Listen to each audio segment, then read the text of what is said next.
It's a funny place to be, stuck in a seemingly mundane world with an inner knowing that the universe is so much more than our mortal minds can comprehend.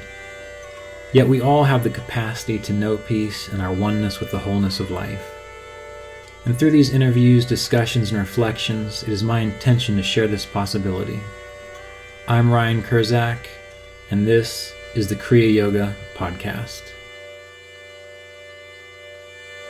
I've been asked many times how the practice of Kriya Yoga relates specifically to astrology.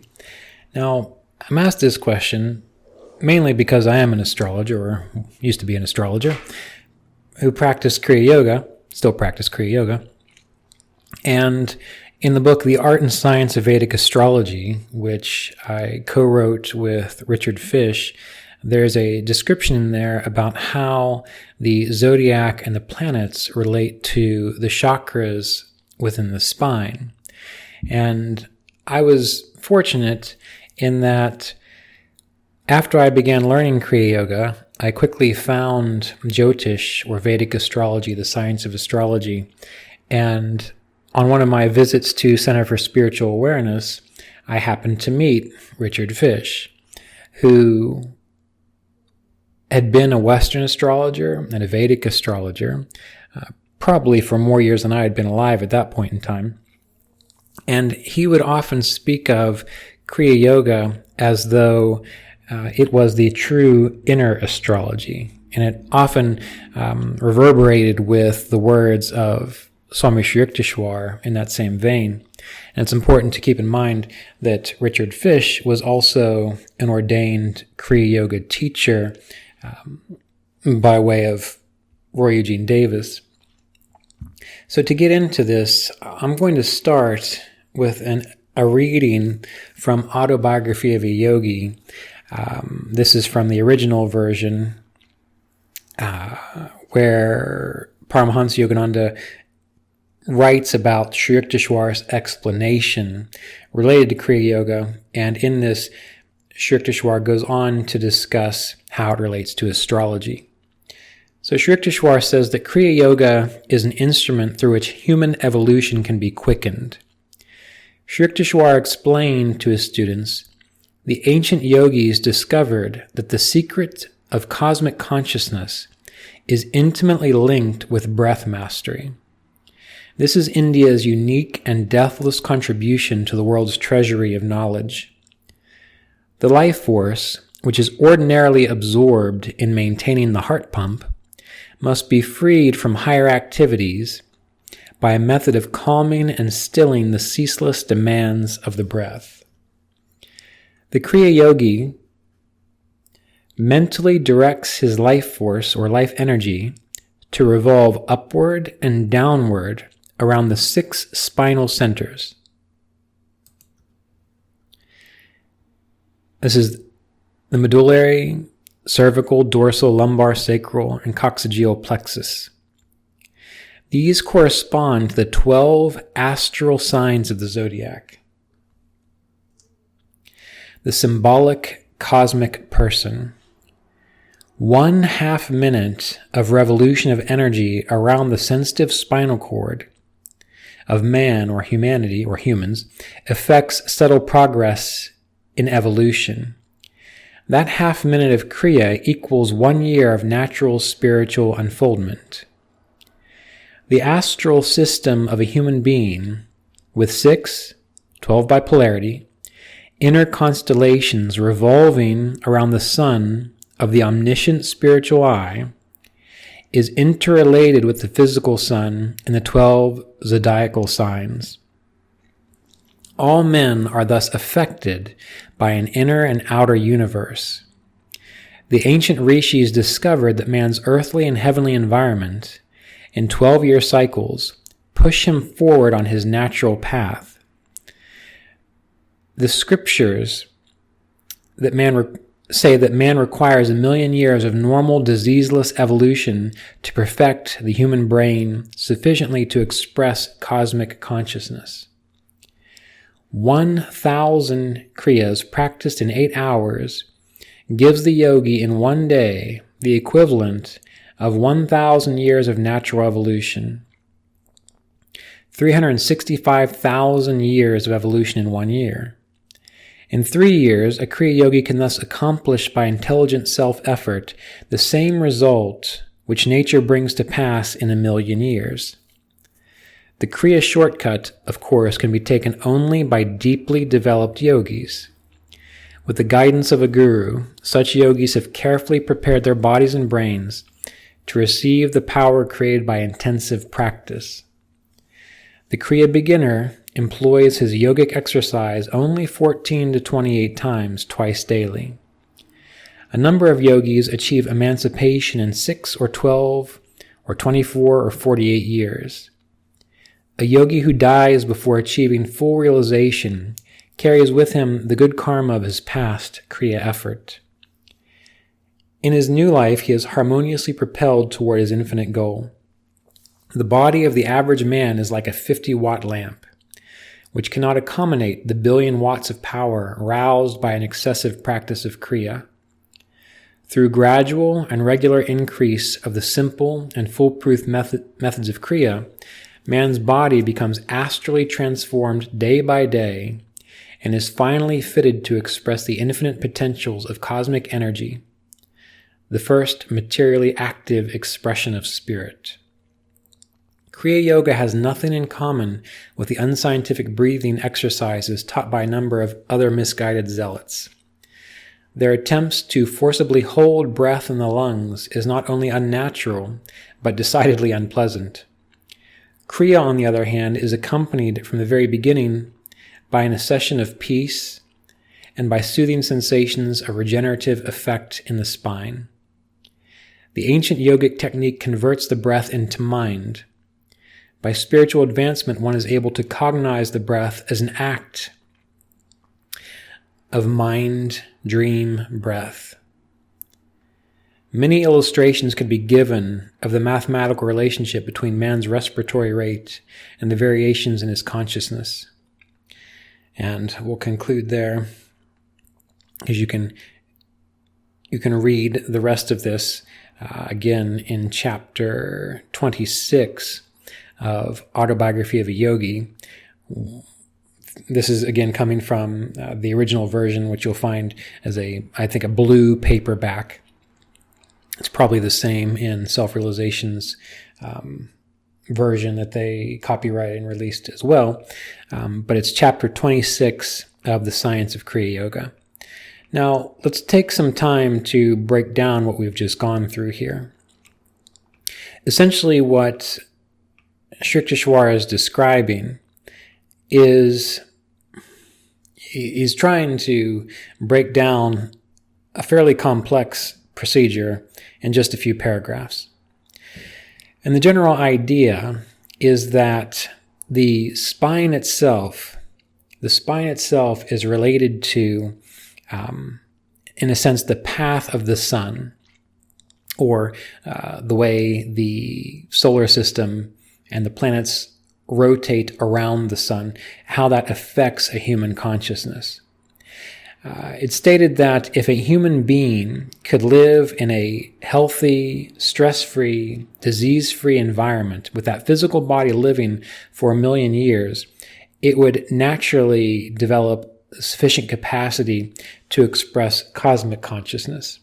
And what's happening there is every time the physical form of the body on the earth goes around the sun, on what we would consider to be an astral level or a subtler level, the consciousness becomes better able to process its infinite nature, its infinite qualities. And with the practice of the Kriya Pranayama, giving awareness to the spine, pulling the current up through the spine, chanting through the chakras, what this does is it starts to bring conscious intention to those astral pathways, or that astral aspect of our bodies. And by bringing conscious attention to it, develops it. So by practicing these various meditation techniques, the Kriya Yogi finds that their astral body becomes more pronounced, more easily developed. And the individual doesn't have to wait around for a million years for a healthy disease in a healthy disease-free environment. Now, Shriktishwar refers to the spiritual eye as though it is like the sun. And the sun, from a Vedic astrological perspective, is considered to be our soul or our Atman, that part of us which is beyond personality, beyond a more gross version of individualization. Now, the personality, that which most people confuse with the soul being, or using the term jiva, is our individualized life, which thinks it has a certain progression through the world, a certain group of likes and dislikes and so on. But it is by giving attention to the spiritual sun, we develop our inner cosmos. And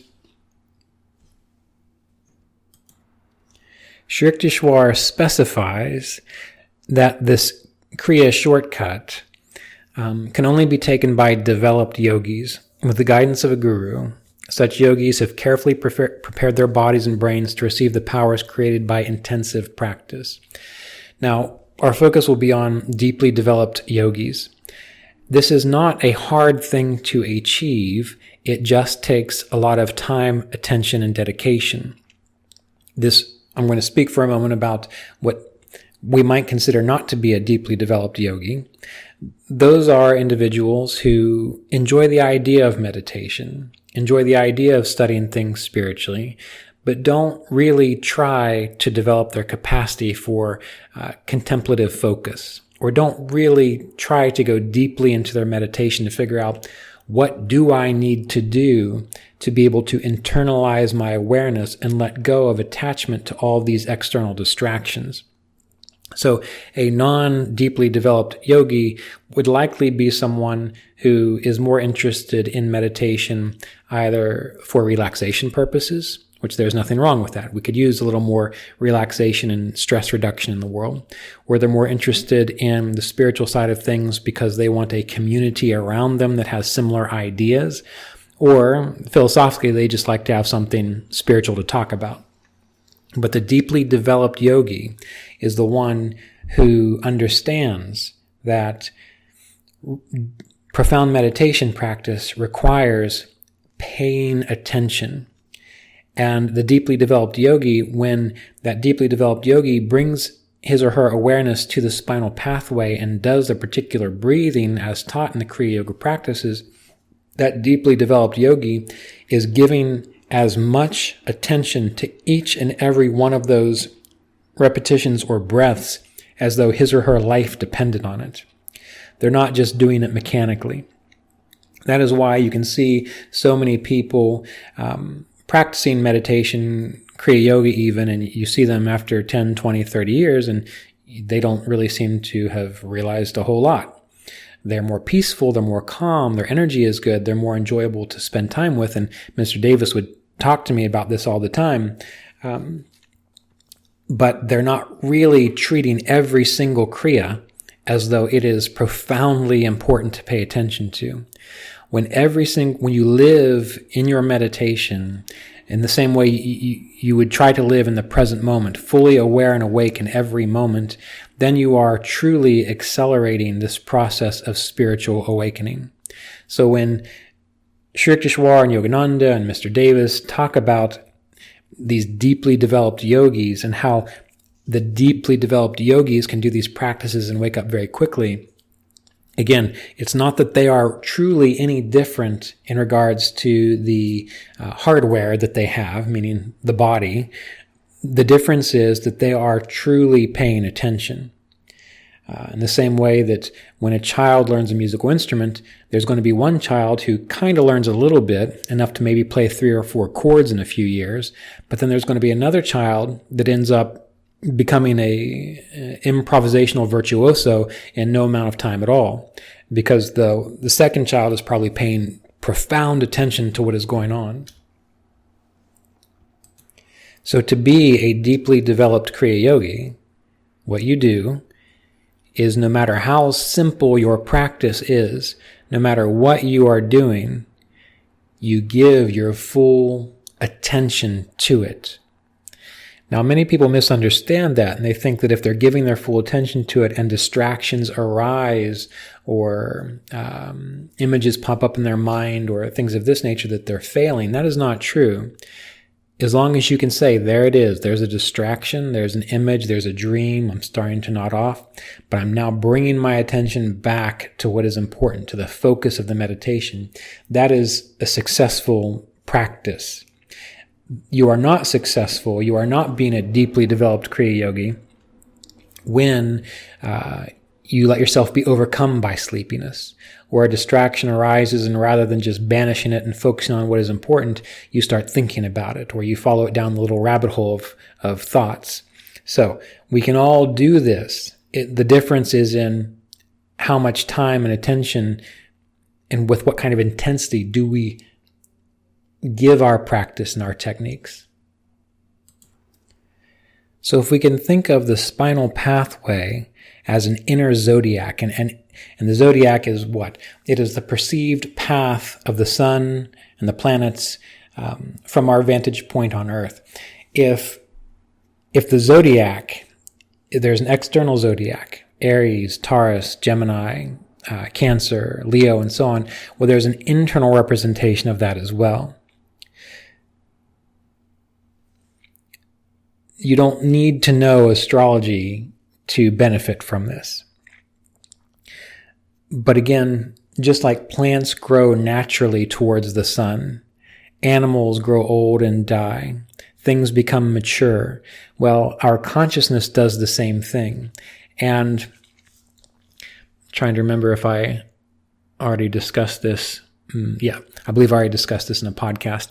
When we think about Sri Yukteswar's theory of the yugas, how human consciousness, as the solar system gets closer to the galactic center, human consciousness naturally evolves, understands the deepest mysteries of God, the universe, and everything. And as that solar system in its 24,000-year cycle moves away from the galactic center, well, again, it's just like the sun going down. Things get sleepy. Humanity loses its capacity to understand, to be awake, to be clear, and eventually goes back to sleep, and we're in the dark ages again.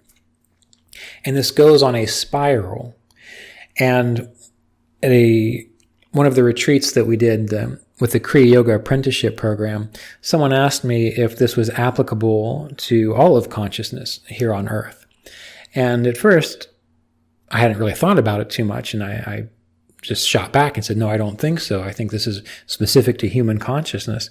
But the more I considered it, the more I recognized that if you go back through history, assuming you don't believe the Earth is only 6,000 years old, you will see that consciousness has evolved on Earth from the rock of the planet to single-celled organisms, to multicellular organisms, and so on, to great ecosystems. All this has happened over the course of a long time. And so if you break down those 24,000-year cycles, it would make sense that every time the solar system gets closer to the galactic center, a type of evolution occurs. It gets sleepy again, just like we wake up in the morning, do our work, go back to sleep. We get up the next day, we build upon our work.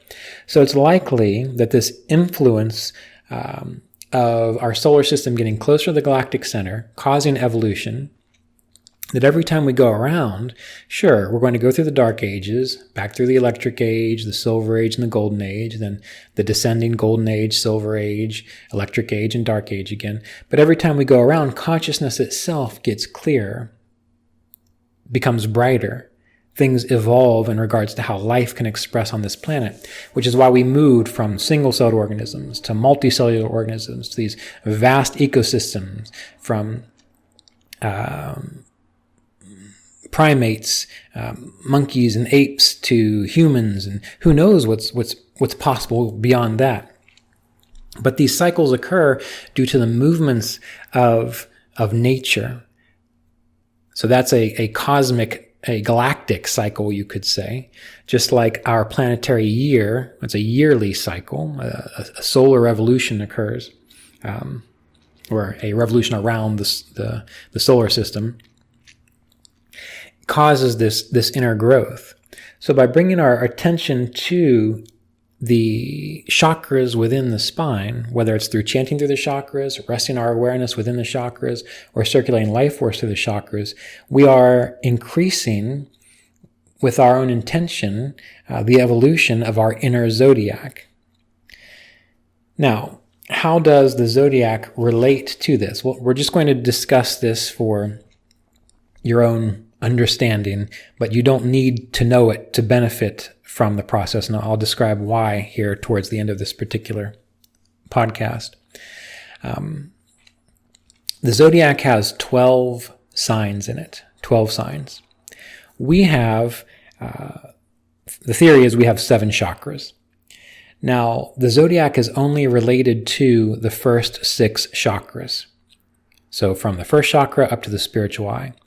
Now, why might the 7th chakra, why is it possible there's not a relationship to that 7th chakra? Well, the 7th chakra is said to be the 1,000-petaled lotus, the place beyond karma. So if our karma is related to our astrology and our inner zodiac as it relates to the outer zodiac, we're not going to have a constellation or planet related to the 7th chakra because it's beyond those things. Now, there are 6 chakras related to each zodiac. Now, that means that there is, in a sense, an upward movement. So as our energy or as our attention ascends up through the chakras, we're going to find that each chakra has a polarity, a positive and a negative side. I did cover this in the very first class in the astrological apprenticeship course. I believe I made this available online. I'll have to dig it up and see and put a link to it. But each chakra is related to a pair of signs, such that the root chakra is related to the signs Aquarius and Capricorn. Aquarius and Capricorn. Aquarius is the positive polarity of the root chakra. Capricorn is the negative polarity of the root chakra. The 2nd chakra, or the sacral chakra, is related to Pisces and Sagittarius. Pisces is the negative quality or the negative polarity of the sacral chakra. Sagittarius is the positive quality. The navel chakra, or the 3rd chakra, is related to Aries and Scorpio. Aries is related to the positive polarity of the 3rd chakra, Scorpio to the negative polarity. Taurus and Libra, these are both related to the heart chakra. The heart chakra, Taurus is the negative polarity, Libra is the positive polarity. The throat chakra is Gemini and Virgo. Gemini is the positive polarity, Virgo is the negative polarity. The spiritual eye, or the space between the eyebrows, that's the highest chakra we can get within the zodiac. Cancer is the negative polarity of the 6th chakra, and Leo is the positive polarity of the 6th chakra. Now, these polarities are related to the numerical or the number of the sign. For example, each even-numbered sign is related to the negative quality. And by negative, I simply mean just like plus and minus. Whereas each positively numbered sign is related to the positive quality of the chakra. So Leo is the 5th sign of the zodiac. It's an odd number, so it's positive. The even-numbered sign, Cancer, is number 4, so it is negative. Gemini is number 3, so it's positive. It's an odd-numbered sign. Virgo is the 6th sign in the zodiac. 6 is an even number, so it is the negative polarity. Now, again, this is a whole... I think I spent 2 hours describing this, so I'm going to do my best to dig up that video and stick it in the podcast notes so you can watch it on your own. But if we follow this, well, then we find that the root chakra is associated with Saturn, because Aquarius and Capricorn are ruled over by Saturn. The second chakra is ruled over by Jupiter, because Pisces and Sagittarius is ruled over by Jupiter. The third chakra is related to Mars, because it's ruled over by, the third chakra is related to Aries and Scorpio. The heart chakra, Venus, because Taurus and Libra are ruled over by Venus. Gemini and Virgo, that's the throat chakra, and the planet that rules over those two signs is Mercury. And then the spiritual eye is the sun and the moon. Cancer for the moon, Leo for the sun. And those of you who study astrology, you will get a sense of how these things relate, because Saturn has qualities which are very first chakra oriented. Jupiter has qualities which are very second chakra oriented. Mars has qualities which are very third chakra oriented. So it matches up quite beautifully. Now again, if you are an astrologer, this can be interesting for you, because if you're able to look at someone's chart, well, then you can start to get a sense of, all right, well, I see what's going on in each of these signs, which tells me, is there something difficult happening within a particular chakra caused by a certain planet? And then by doing that, hopefully you can help to counsel individuals about what kind of problems those can cause and how to rise above it or move through it.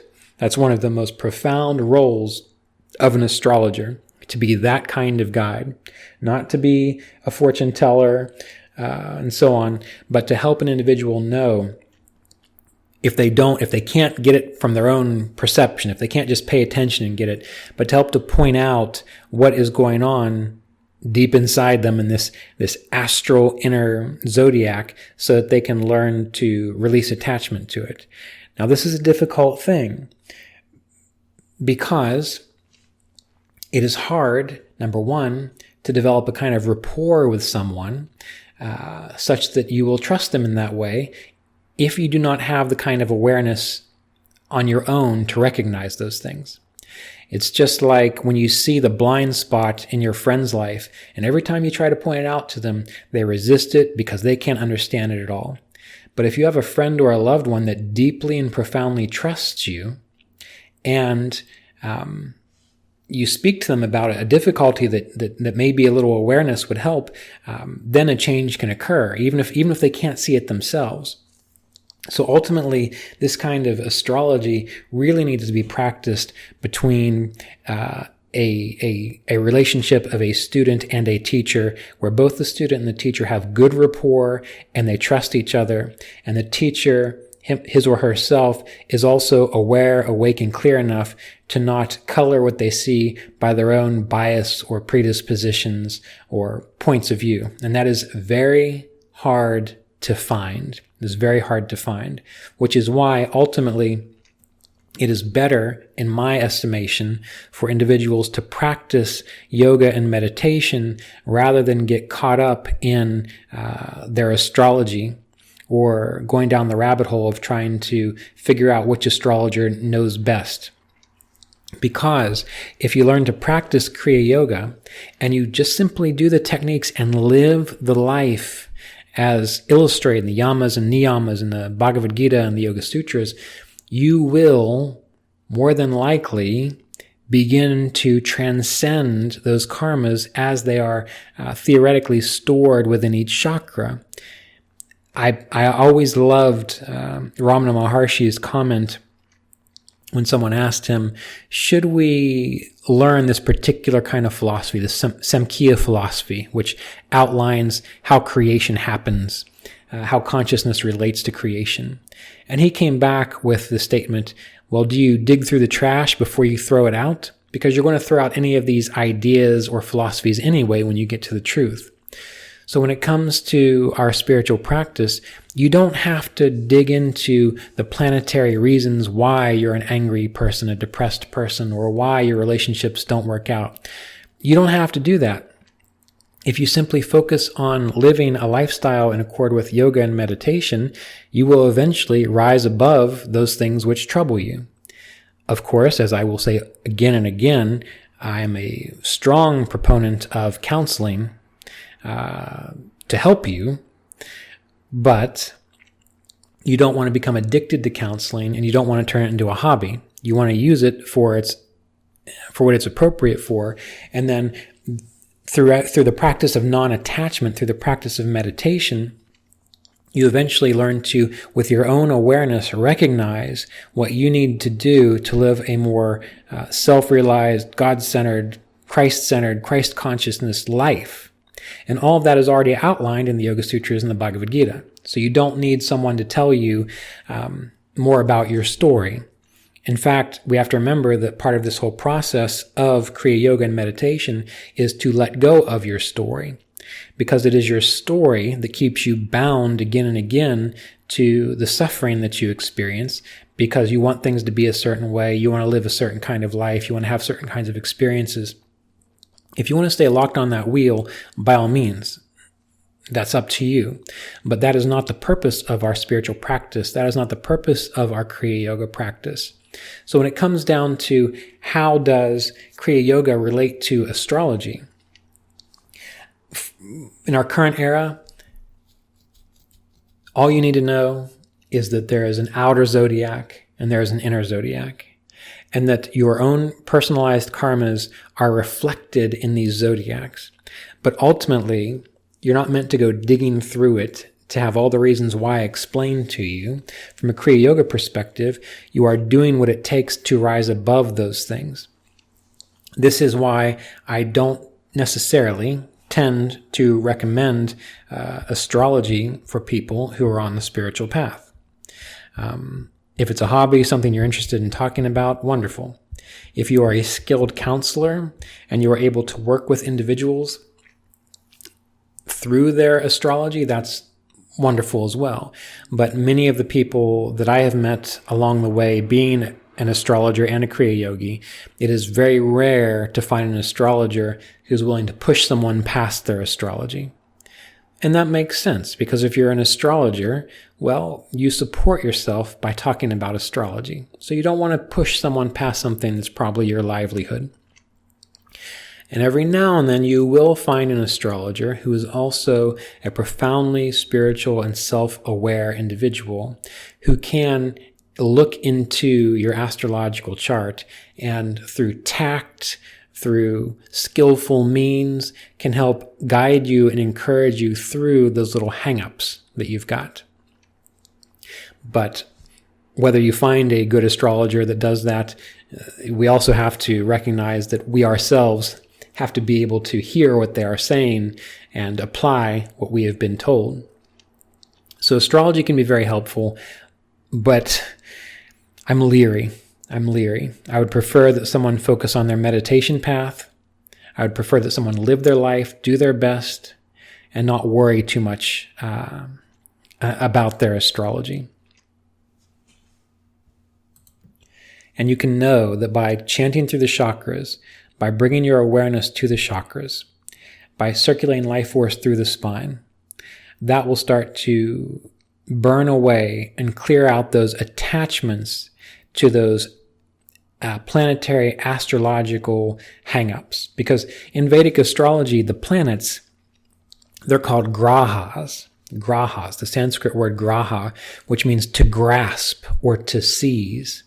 And so if you have various situations going on astrologically, what's really happening there is you are being seized by these planetary forces, and they're saying, you must experience this, you must define yourself through that. But by practice of yoga, by practice of these meditation techniques, you slowly release you become more slippery. The planets can't grasp you as easily. Sure, anyone who has a human body is going to experience various things. The human body is going to experience all sorts of things. The yogi recognizes that they are not their body. So whether their body is healthy or well, sick or diseased, well, the body has karma itself. And the role of the yogi is to recognize, I am not necessarily this body. That way, as we discussed in many texts, pleasure, pain, heat and cold, praise or blame, gain and loss, that is less troublesome to you because you know you are not those things. And in that way, you rise above these astrological influences, and then you no longer have to come back to this earth plane of the physical body because you no longer have the attachments or the proclivities that require a human body to work out certain things. It's not glamorous. Essentially, what you're doing is surviving long enough to exhaust your karmas so that you can move on. That's what happens when you have a body.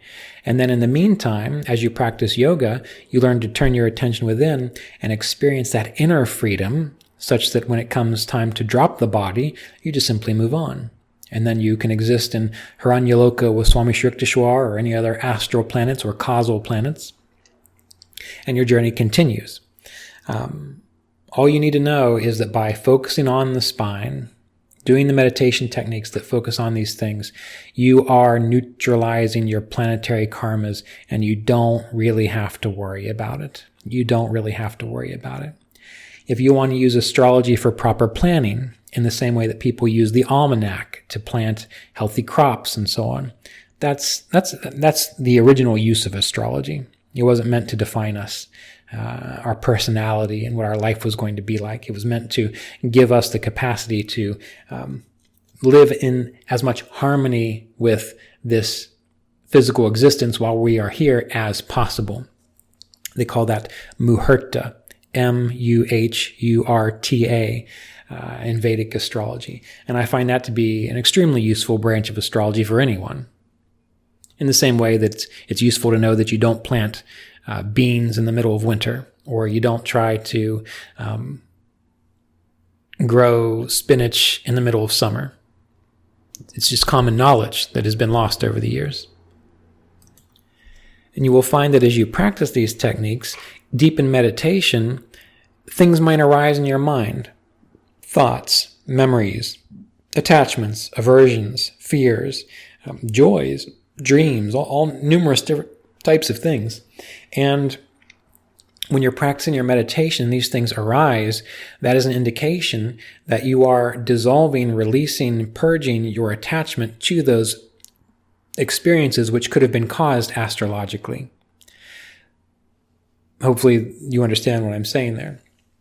That is why, as a Kriya Yogi gets older, oftentimes they are less troubled by the things that happen in their life because they've already worked through those attachments internally. They've already worked through those attachments internally, which is why the true Kriya Yoga isn't simply turning yourself into a meditative zombie who's not aware of anything.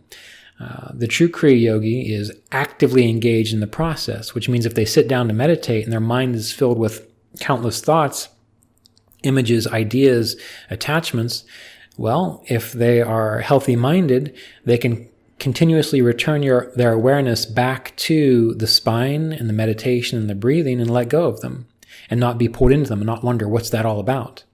And when they do that, they are releasing their attachment to those planetary experiences.